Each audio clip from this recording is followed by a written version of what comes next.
नमस्कार दोस्तों, स्वागत है आप सभी का हमारे चैनल हॉस्पिटल बाजार पर। दोस्तों, हॉस्पिटल बाजार पर हम अपनी एक नई सीरीज शुरू करने जा रहे हैं जिसमें हम बात करेंगे अलग अलग ड्रग्स के कंपैरिजन के बारे में। यानी कि दोस्तों, अलग अलग बीमारियों में कौन कौन सी दवाइयाँ अवेलेबल होती हैं और दोस्तों उनमें से भी कौन सी दवाई आप अपने लिए ले सकते हैं डॉक्टर से कंसल्ट करके। क्योंकि दोस्तों एक ही दवाई कई सारी कंपनियाँ बनाती हैं, उसमें दोस्तों कई सारे डिफरेंसेस हमें देखने को मिलते हैं। चाहे वो आप बात करें उनकी पैकेजिंग को लेकर, उनके फ़ायदों को लेकर, उनके रेट को लेकर या उनकी अवेलेबिलिटी को लेकर, तो ऐसे कई सारे दोस्तों पैरामीटर आ जाते हैं जो हमें देखने होते हैं। तो ऐसे में दोस्तों हम एक ऐसी सीरीज शुरू करने जा रहे हैं दोस्तों जिसमें आप अपने ड्रग को कंपेयर कर पाएंगे। यानी कि आप देख पाएंगे दोस्तों कि आप जो ड्रग ले रहे हैं उसके क्या क्या बेनिफिट हैं और उसके क्या क्या ऑल्टरनेटिव ऑप्शन है। यानी कि अगर दोस्तों उस ड्रग की जगह आप दूसरा ड्रग लेना चाहें तो आपके पास क्या क्या ऑप्शन है जिनको आप चुन सकते हैं या जिनके ऊपर आप जा सकते हैं दोस्तों। तो ऐसे ही दोस्तों आज हमने चुना है हाइपरथायराइडिज्म के लिए। यानी कि हमारे वो दोस्त जिनको हाइपरथायराइडिज्म की दिक्कत है या पहले से दवाइयाँ लेते आ रहे हैं, तो दोस्तों उस दवाई के अलावा आप कौन सी दवाई ले सकते हैं। अब देखिए, यहाँ पर दोस्तों हम ये नहीं कह रहे कि आपको अपने डॉक्टर की बात को नहीं सुनना है या डॉक्टर ने आपको जो दवाई दी है आपको वो नहीं लेनी है। ऐसा हम बिल्कुल भी आपसे नहीं कह रहे हैं। हमारा इस वीडियो को बनाने का मकसद सिर्फ इतना है कि दोस्तों आप अपने दवाई को लेकर और ज़्यादा अवेयर बने। यानी कि दोस्तों आप जो दवाई ले रहे हैं, इन केस अगर मान लीजिए वो दवाई आपके पास अवेलेबल नहीं होती है तो उसके कंपैरिजन में या उसके रिप्लेसमेंट में दोस्तों आप कौन से ड्रग्स को चूज़ कर सकते हैं। क्योंकि कई बार ऐसा होता है दोस्तों, जो ड्रग आप ले रहे हैं वो एक पर्टिकुलर जगह के ऊपर नहीं मिलता है। ऐसे में दोस्तों हमें कई तरह की दिक्कतें होती हैं। तो ऐसे में ये नॉलेज होना दोस्तों कि उसके रिप्लेसमेंट में आप क्या ले सकते हैं, तो इसीलिए दोस्तों हम इन वीडियोज़ को बना रहे हैं जिनको हम शुरू करने वाले हैं दोस्तों हमारे चैनल हॉस्पिटल नौकरी के ऊपर।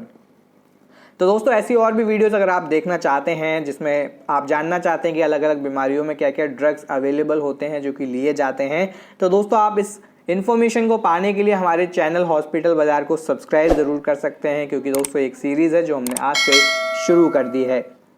तो देर ना करते हुए दोस्तों शुरू करते हैं आज के हमारे इस वीडियो को और देखते हैं दोस्तों कौन सी हैं वो दवाइयाँ जो आप ले सकते हैं हाइपोथायराइडिज्म के लिए।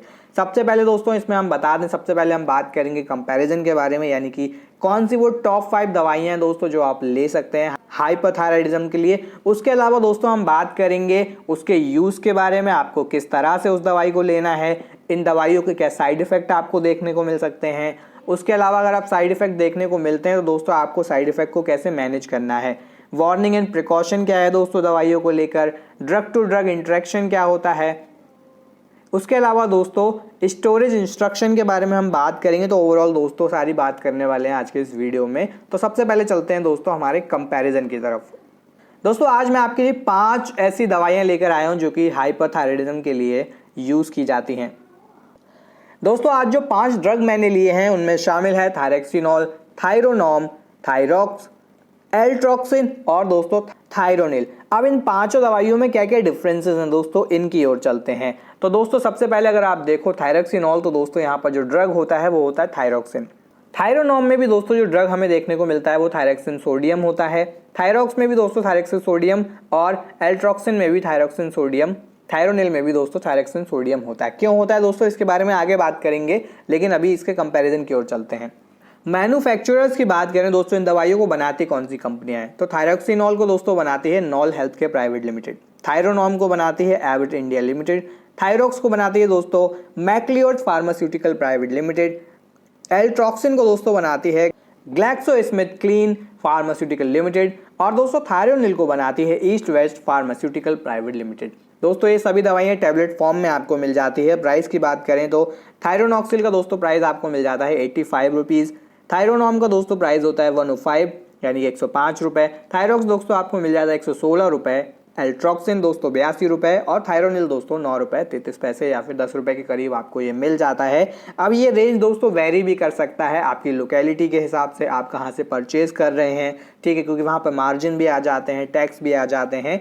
तो दोस्तों वो जो अवेलेबिलिटी प्राइस का है वो ऊपर नीचे हो सकता है, बट हम आपको ये एवरेज दोस्तों कॉस्ट इन दवाइयों का बता रहे हैं। कितनी टैबलेट आपको देखने को मिल जाती हैं दोस्तों, थायरोक्सिनॉल में आपको 100 टैबलेट मिल जाते हैं, थायरोनॉम में दोस्तों 120 टैबलेट, थायरॉक्स में 100 टैबलेट, एल्ट्रोक्सिन में दोस्तों यहाँ पर 60 टैबलेट आपको मिल जाते हैं और थायरोनिल में दोस्तों 10 टैबलेट आपको देखने को मिल जाते हैं। अब देखिए दवाइयाँ जो है दोस्तों वो अलग अलग रेंज में आती हैं। अलग अलग रेंज से मतलब है दोस्तों, आपने अक्सर देखा होगा दवाइयों के ऊपर उनका जो है वो वैल्यू लिखा होता है, यानी कि mg mcg, ठीक है। तो अब कई सारे हमारे दोस्त हैं वो शायद इसके बारे में उनको जानकारी नहीं होती है दोस्तों। mg mcg जो होता है वो दवाइयों को पावर होता है, यानी आप कितनी पावर की दवाई ले रहे हैं अपनी परेशानी के लिए, अपनी बीमारी के लिए।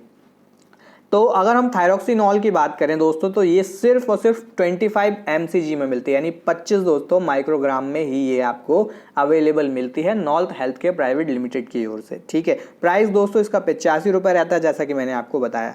थायरोनॉम की बात करें दोस्तों, तो ये आपको कई फॉर्म में मिल जाती है, जिसमें दोस्तों आपको 50 mcg मिल जाता है, 25 mcg मिल जाता है, 75 mcg मिल जाता है, 100 mcg और 150 mcg। इसके अलावा भी दोस्तों और भी फॉर्म में ये आपको मिल जाती है। तो ये कई फॉर्म में आपको मिल जाती है, तो जिसकी रिक्वायरमेंट है दोस्तों वो आप परचेज कर सकते हैं। थायरॉक्स की बात करें दोस्तों, तो ये आपको 75 mcg में मिल जाता है, 25 mcg, 50 mcg, 100 mcg, 200 mcg में मिल जाता है दोस्तों।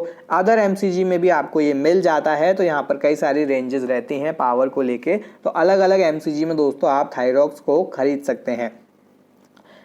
लेकिन दोस्तों 75 की बात करें, थायरॉक्स 75 का कॉस्ट रहता है 116 रुपये। बाकी दोस्तों जैसे जैसे आप ज़्यादा पावर का मेडिसिन खरीदेंगे तो वहाँ पर आपको कॉस्ट जो है वो थोड़ा बढ़ता जाएगा।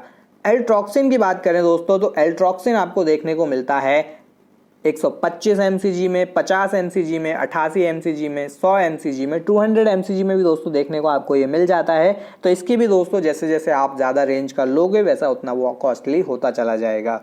तो वो डिपेंड करेगा रेंज के ऊपर, आप किस रेंज में लेना चाह रहे हैं। थायरोनिल की बात करें दोस्तों, तो ये सिर्फ और सिर्फ 100 mcg में आपको देखने को मिलता है, जिसमें 10 टैबलेट होते हैं दोस्तों एक स्ट्रिप में। कॉस्ट इसका बहुत ही कम होता है दोस्तों, 9 रुपये 33 पैसे एक ओवरऑल कॉस्ट है। हो सकता है आपके यहाँ 12 रुपये में मिल जाता हो, या हो सकता है किसी के यहाँ दोस्तों 8 रुपये में ही मिल जाता हो। तो वो डिपेंड करेगा आपकी लोकेलिटी के ऊपर या आप कहाँ से इसको परचेज कर रहे हैं। तो दोस्तों ये 5 ड्रग जो हैं वो आमतौर पर हाइपोथायराइडिज्म के लिए यूज़ किए जाते हैं। यानी आपको अगर हाइपोथायराइडिज्म की परेशानी है तो आप चेक करिएगा कि आपके जो डॉक्टर हैं दोस्तों वो इन्हीं में से किसी न किसी एक ड्रग को आपको प्रिस्क्राइब करते होंगे। अब दोस्तों आगे बढ़ते हैं, इसके बारे में कुछ और जानकारी लेते हैं इन ड्रग्स के बारे में। सबसे पहले दोस्तों ये जो दवाइयाँ हैं इसमें जो ड्रग हमें देखने को मिलता है वो देखने को मिलता है लेवोथायरेक्सिन सोडियम।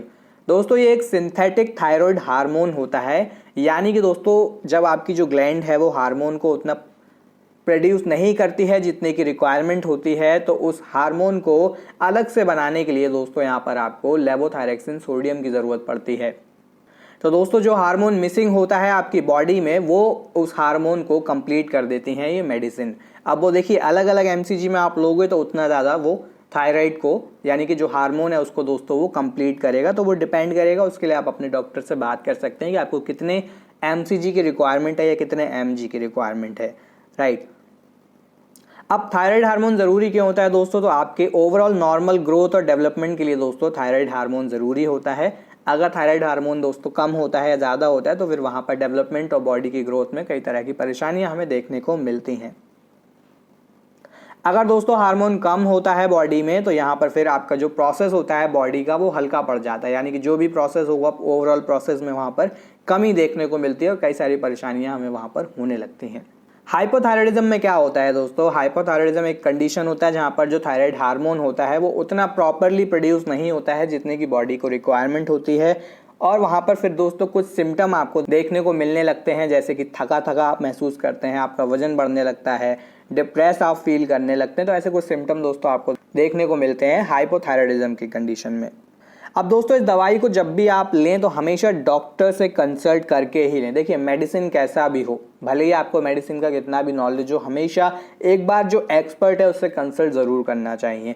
तो कोई भी ड्रग आप लेना चाहते हैं या उसका रिप्लेसमेंट ढूंढ रहे हैं तो एक बार अपने डॉक्टर से कंसल्ट ज़रूर करिए, उसके बाद ही दोस्तों आपको इसको लेना है। क्योंकि फिर वहाँ पर देखिए कई सारे इश्यूज़ देखने को आपको मिल सकते हैं। हर दवाई के अपने अपने साइड इफ़ेक्ट भी होते हैं, कॉन्ट्रडिक्शन भी होते हैं, तो कई सारे ऐसे इश्यूज आपको देखने को मिल सकते हैं। अगर दोस्तों आपको किसी भी तरीके का किडनी डिजीज़ है, हार्ट डिजीज़ है, पैनक्रिया की प्रॉब्लम है तो अपने डॉक्टर से एक बार बात ज़रूर करिए इनमें से किसी भी ड्रग को लेने से पहले। उसके अलावा प्रेग्नेंट महिलाएं या वो महिलाएं जो ब्रेस्ट फीडिंग करती हैं दोस्तों, उन्हें भी एक बार अपने डॉक्टर से बात ज़रूर करनी चाहिए इन दवाइयों को लेने से पहले।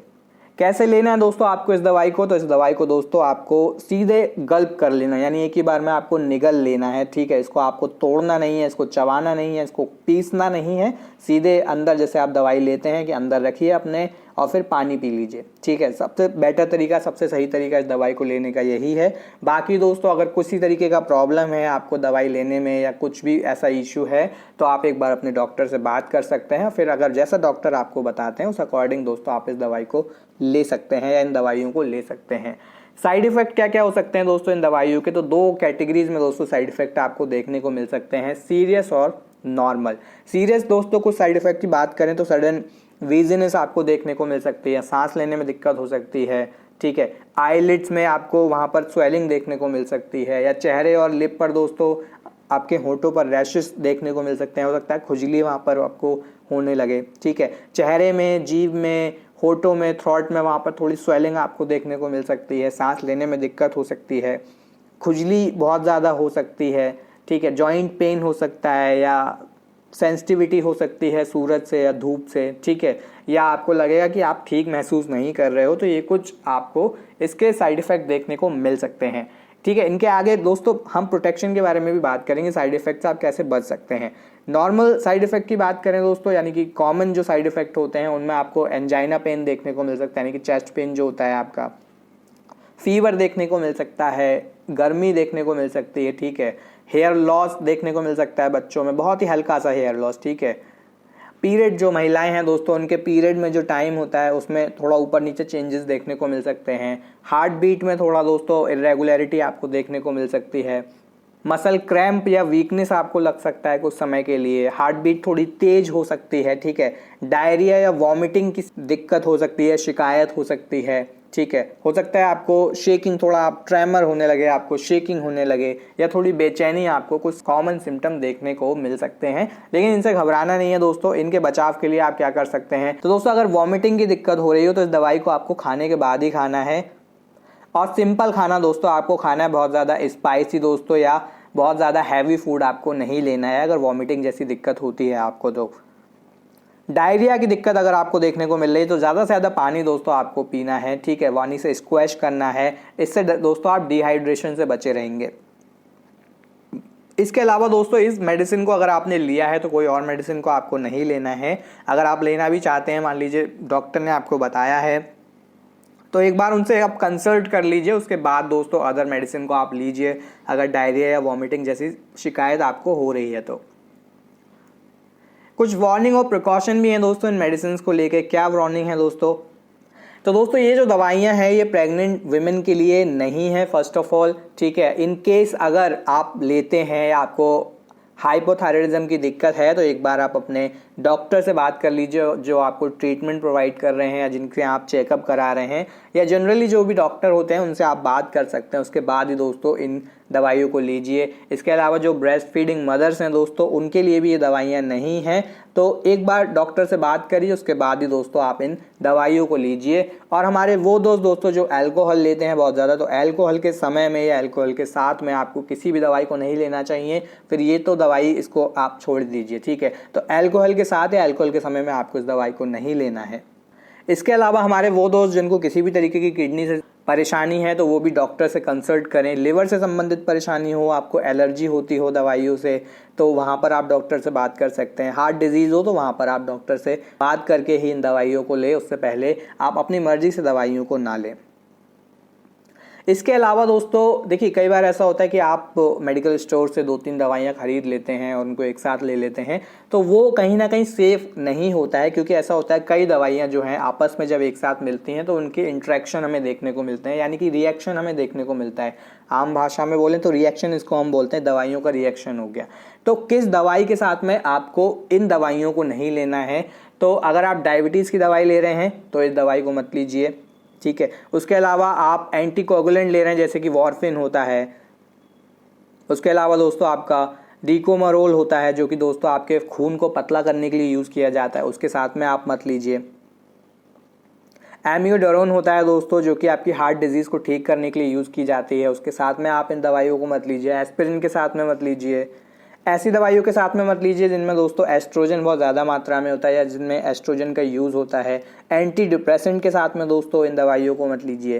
क्लोरोक्विन होता है दोस्तों या फिर प्रोगोनिल होता है, उनके साथ में आप मत लीजिए दोस्तों, जिनका जो यूज़ होता है वो मलेरिया या रोमेटिक डिजीज़ में होता है, तो उनके साथ में आप इस दवाइयों को मत लीजिए। उसके अलावा 5-फ्लोरोफिल या फिर दोस्तों इमेटिनिव या फिर स्यूनिटिनिव दोस्तों, ये कुछ ड्रग होते हैं, इनके साथ में आपको नहीं लेना है, जो कि कैंसर के ट्रीटमेंट के लिए यूज़ किए जाते हैं। तो ये कुछ ड्रग हैं, इनके साथ में आपको इन दवाइयों को नहीं लेना है। उसके अलावा कुछ दवाइयाँ और हैं, जैसे कि दोस्तों वो दवाइयाँ जो आपके हार्ट रेट को कंट्रोल करते हैं, जैसे कि डाइगोसिन, या ऐसी दवाइयाँ दोस्तों जो कि आपके नर्वस सिस्टम को दोस्तों स्टिमुलेट करते हैं, जैसे कि एड्रेनलिन जैसी दवाइयाँ नहीं लेनी हैं। एपिलेप्सी की अगर आप दवाइयाँ ले रहे हो तो वहाँ पर भी दोस्तों आपको इस दवाई को साथ में नहीं लेना है। लास्टली दोस्तों, किस टेम्परेचर पर आपको स्टोर करना है, तो 20 से 25 डिग्री सेल्सियस के टेम्परेचर पर दोस्तों आप इन दवाइयों को रखें और बच्चों से दूर रखें दोस्तों, बच्चों के पास इन दवाइयों को ना रखें। तो दोस्तों ओवरऑल ये इन्फॉर्मेशन था जो हम आपके लिए लेकर आए आज के हमारे इस वीडियो में, हमारे उन दोस्तों के लिए जो ऑलरेडी हाइपोथायराइडिज्म के लिए दवाइयाँ ले रहे हैं, लेकिन ऑल्टरनेटिव ऑप्शन अगर वो ढूंढ रहे हैं दोस्तों, तो इन दवाइयों के बारे में भी वो सोच सकते हैं अपने डॉक्टर से कंसल्ट करके। देखिए सबसे ज़रूरी होता है डॉक्टर से कंसल्ट करना। कोई भी दवाई आप लेना चाहते हैं तो एक बार डॉक्टर से बात ज़रूर करिए। तो डॉक्टर से बात करके दोस्तों आप इन दवाइयों को ले सकते हैं अपनी हाइपोथायराइडिज्म की परेशानी के लिए। दोस्तों वीडियो इन्फॉर्मेटिव लगा हो तो लाइक और शेयर ज़रूर करें। साथ ही आप चैनल पर नए हैं तो चैनल को भी सब्सक्राइब करें दोस्तों, और जुड़ें हमारे चैनल हॉस्पिटल बाजार के साथ ऐसे ही और भी दोस्तों कंपैरिजन बेस्ड वीडियोस को पाने के लिए। वीडियो में दोस्तों हमारे साथ आप अंत तक जुड़े रहे, उसके लिए आप सभी का धन्यवाद।